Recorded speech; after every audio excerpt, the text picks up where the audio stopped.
Okay, so back when I was in school, like my ninth grade year, I had a lot of friends who referred to themselves as being atheists because they did not believe in God or believe that He was real.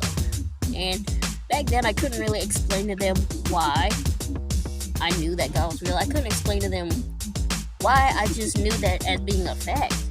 I couldn't explain it to them. But as I am steady learning more and more, and I'm going further down this walk with God, I think I have a better answer for that than I did back then. My first answer to that would be, well, because I know what I've been through, and I know what God has brought me from, and let's all just be thankful I'm nowhere near who I used to be. He's brought me a long way. He saved me from a lot of things, saved me from myself especially. And one of the second things I would probably say is creation. Like, looking around at creation, it's hard to look at creation and not see that there has to be a creator for it all. Someone had to create all these things, the trees, the seasons even. I'm looking at all these leaves down here.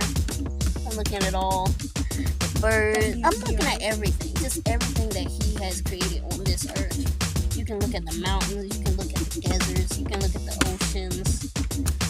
It's hard to explain those things without there being a creator.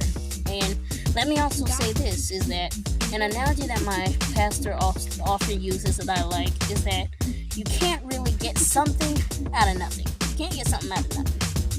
Like, you can have all the pieces to make a watch. Or even better yet, I'm wearing my Fitbit. So, I can take this Fitbit apart. I can put all the pieces in the bag.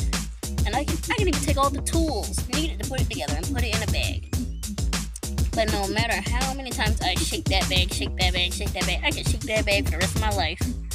I'm never going to be able to open that bag and pull out a fully put together Fitbit watch. To make that Fitbit watch is going to take a person to actually make it. It's going to take someone to grab those tools and put those pieces together to make the watch. And that same way with a lot of things. Like, everything has a beginning point. The only thing that doesn't have a beginning point is God, because He always was and always will be as well. And another thing that I often look at is that some, if not all, most of creation is so complicated.